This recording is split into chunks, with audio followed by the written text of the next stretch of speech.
મિત્રો તમે મ્યુચ્યુઅલ ફંડમાં ઇન્વેસ્ટમેન્ટ કરેલું છે લાંબા સમય માટે અને તમારે મ્યુચ્યુઅલ ફંડ બંધ કર્યા વગર પણ તમે પૈસાની જરૂરિયાત પૂરી કરી શકો છો. મ્યુચ્યુઅલ ફંડ તમે બંધ કરશો ને લાંબા સમયે તો નુકસાન તમને છે. તો એના માટે શું કરવું? અને તમારે ઇમરજન્સી ફંડની જરૂર છે ટૂંકા સમય માટે, તો તમને સારામાં સારો રસ્તો છે મ્યુચ્યુઅલ ફંડ પર તમે લોન લઈ શકો છો. મિત્રો તમારે શોર્ટ ટાઈમ માટે પૈસાની જરૂર છે તો મ્યુચ્યુઅલ ફંડ વેચવાની જરૂર નથી. મ્યુચ્યુઅલ ફંડ પર તમને જે રિટર્ન મળે, ડિવિડન્ડ મળે, એ બધું જ તમારું જ રહેશે, ઓનરશિપ પણ તમારી જ રહેશે. તો એના માટે જો વાત કરીશ આ વિડીયોમાં, મ્યુચ્યુઅલ ફંડ પર તમારે પૈસાની જરૂર હોય તો કઈ રીતે લઈ શકો છો, ફાયદા કયા છે, પ્રોસેસ શું છે, એ બધી જાણકારી આપીશ આ વિડીયોમાં. તમે કોઈ પણ લોન લેવા જાઓ છો ત્યાં તમારે કોઈ સિક્યુરિટી આપવાની હોય છે.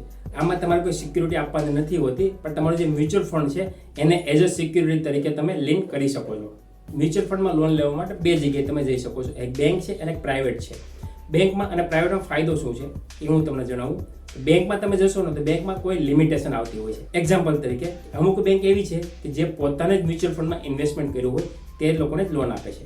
મતલબ કે માનો કે તમે એક બેંક છે SBI, તો તમે SBIમાં સ્કીમ, SBIમાં પણ ઘણી બધી મ્યુચ્યુઅલ ફંડની સ્કીમ આવતી હોય, એમાં જો તમે ઇન્વેસ્ટમેન્ટ કર્યું હોય તો જ તમને આપી શકે છે. કોઈ કોર્પોરેટ કંપનીમાં ઇન્વેસ્ટમેન્ટ કર્યું હોય તો એનું તમને કેલ્ક્યુલેશન નથી કરતા, તો એના પર તમને નહીં આપી શકે. બીજો ઇસ્યુ એ પણ છે, જે મ્યુચ્યુઅલ ફંડની સ્કીમ CAMS કંપનીમાં રજિસ્ટર્ડ હોય એ જ મ્યુચ્યુઅલ ફંડની સ્કીમ કાઉન્ટ કરવામાં આવતી હોય છે, એના સિવાયની કાઉન્ટ નથી કરતા. અને અમુક એવી મ્યુચ્યુઅલ ફંડની કંપની છે કે જે અમુક કંપનીના સ્ટોક લિમિટેડ હોય, જેમ કે તમે લોન લેવા જાઓ છો તો અમુક કંપની લિમિટેશન હોય કે આ કંપનીમાં જો તમે જોબ કરતા હોય તો જ તમને લોન મળશે.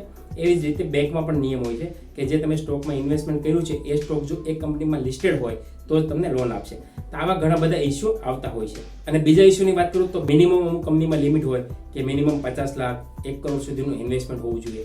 એવા ઘણા બધા ક્રાઇટેરિયા હોય છે. તો જ્યારે પણ આપણે શરૂઆતમાં ઇન્વેસ્ટમેન્ટ કરવાનો પ્લાન કર્યો હોય ને ત્યારે આપણે આવું ના વિચાર્યું હોય કે મારે પૈસાની જરૂર પડશે ઇન બિટવીન, એના માટે મારે મ્યુચ્યુઅલ ફંડ વેચવા પડશે. તો મિત્રો આ બધી ત્યારે આપણને ખબર નથી હોતી, પણ જે થયું તે એના માટેનો રસ્તો પણ છે. એ છે તમે મ્યુચ્યુઅલ ફંડ પર તમે લોન લઈ શકો છો. પ્રાઇવેટ ફર્મ એવી ઘણી બધી છે જે તમને કોઈ પણ કંપનીમાં કોઈ પણ મ્યુચ્યુઅલ ફંડમાં ઇન્વેસ્ટમેન્ટ કરેલું હોય ને તો પણ તમને લોન આપી શકે છે. જો તમારે એલિજિબિલિટી ચેક કરવી હોય તો એના માટે લિંક ડિસ્ક્રિપ્શનમાં આપેલી છે, જ્યાંથી તમે તમારી એલિજિબિલિટી ચેક કરી શકો છો કે તમને કેટલી લોન મળી શકે છે. આપણે જે મ્યુચ્યુઅલ ફંડ છે એના પર લોન શું કરવા લેવી જોઈએ? ફાયદાની વાત કરું તો ઘણા બધા ફાયદા છે. પહેલો ફાયદો છે કે એમાં કોઈ પણ પ્રકારનો સિબિલ સ્કોર કે ક્રેડિટ સ્કોર કાઉન્ટ કરવામાં નથી આવતો. મતલબ કે તમારો સિબિલ સ્કોર 0 હોય કે સિબિલ સ્કોર 400 હોય તો પણ જરૂરી નથી. કોઈ પણ પ્રકારનો સિબિલ સ્કોર કાઉન્ટ કરવામાં નથી આવતો. આમાં કોઈ પણ વ્યક્તિ હોય, રિટાયર્ડ હોય, સેલ્ફ એમ્પ્લોયડ હોય, બિઝનેસવાળો હોય, ફ્રીલાન્સર હોય તો પણ તમે એપ્લાય કરી શકો છો. કોઈ પણ પ્રકારના ઇન્કમ ડોક્યુમેન્ટની જરૂર નથી, નથી કોઈ બેંક સ્ટેટમેન્ટની જરૂર, નથી કોઈ રિટર્નની જરૂર, નથી કોઈ ઓનરશિપની જરૂર. આ લોનમાં કોઈ પણ પ્રકારનો લોકિન પીરિયડ નથી કે તમે એટલા વર્ષ સુધી રાખવી જ પડશે, એવું કોઈ જરૂરી નથી. અને બીજું કે તમે ગમે ત્યારે બંધ કરી શકો છો અને બંધ કરવાનો પણ કોઈ પણ પ્રકારનો ચાર્જ નથી. બીજો ફાયદાની વાત કરું તો તમે જેટલા રૂપિયા વાપરશો ને એટલા જ રૂપિયાનો તમારે ઇન્ટરેસ્ટ ભરવાનું હોય છે. એટલા ઘણા બધા ફાયદા છે કે જેના આધારે તમે મ્યુચ્યુઅલ ફંડ પર લોન લઈ શકો છો.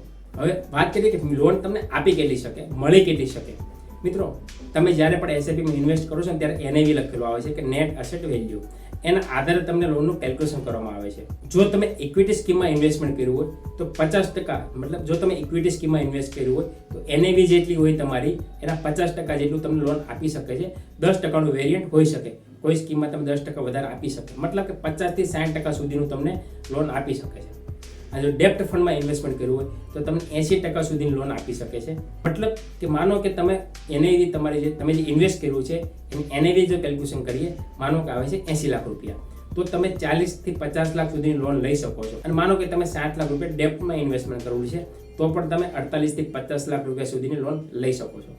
બીજી વાત કરું તો આ જે લોન છે ને એ ક્રેડિટ કાર્ડની લોન અથવા પર્સનલ લોનથી બહુ ઓછા રેટ પર મળે છે. પર્સનલ લોન કે ક્રેડિટ કાર્ડનું રેટ ઓફ ઇન્ટરેસ્ટ છે ને એનાથી 60 થી 70% ઓછા રેટ ઉપર મળે છે.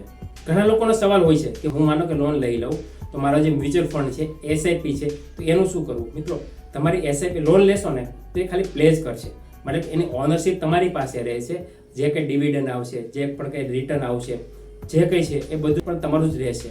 આ જે છે મ્યુચ્યુઅલ ફંડ પર જે તમે લોન લ્યો છો એ એક પ્રકારની ઓવરડ્રાફ્ટ પણ તમે તરીકે ઓળખી શકો છો કે જેટલું તમે યુઝ કરો છો એટલું તમારે ઇન્ટરેસ્ટ ભરવાનું હોય છે. જ્યારે પણ તમારે પૈસાની જરૂર હોય ને મ્યુચ્યુઅલ ફંડ પર તો તમે આ રસ્તો અપનાવી શકો છો. મિત્રો ઘણી વખત એવું થતું હોય છે કે સ્ટોક માર્કેટ જ્યારે ડાઉન જતું હોય ને ત્યારે ઘણા લોકો SIP સ્ટોક કરી દે છે અથવા મ્યુચ્યુઅલ ફંડમાં જે ઇન્વેસ્ટમેન્ટ કરેલું છે ને રિટર્ન લઈ લે છે. આવું નહીં કરવા. આવી ભૂલ તમને જ નુકસાન થાય છે. કેમ કે જો એવા સમયમાં તમે રિટર્ન લઈ લો છો ને તમારું એસઆઈપી, તો તમે 5 વર્ષ 7 વર્ષ કે 10 વર્ષનું જે પણ તમે કંઈ ઇન્વેસ્ટમેન્ટ કરેલું છે ને એનું નુકસાન તમને થશે. કેમ કે એ તમે પાછા લઈ લો છો અને 6 મહિના વર્ષ પછી જ્યારે તમે માર્કેટ પ્લસમાં જાય છે ત્યારે તમે ઇન્વેસ્ટમેન્ટ કરો છો ને તો ફરી પાછું તમારે ઝીરોથી ચાલુ કરવું પડે છે. તમને ખબર છે કે એસઆઈપીમાં 10 વર્ષ 15 વર્ષ પછી તમને એનો ફાયદો ક્યુમ્યુલેટિવ ઇન્ટરેસ્ટ પ્રમાણે બહુ ડબલ ફાયદો થતો હોય છે. તો એના આધારે જે તમારે માર્કેટ ડાઉન હોય અથવા પૈસાની જરૂર હોય એવા સમયમાં તમારે એસઆઈપી બંધ નહીં કરવાની, એના જગ્યાએ તમે લોન લઈને કામ કરી શકો છો. મતલબ કે તમે મ્યુચ્યુઅલ ફંડમાં કે એસઆઈપીમાં જે રેટ ઓફ ઇન્ટરેસ્ટ તમને રિટર્ન મળે છે ને એના કરતાં ઓછા રેટમાં તમને લોન મળે છે.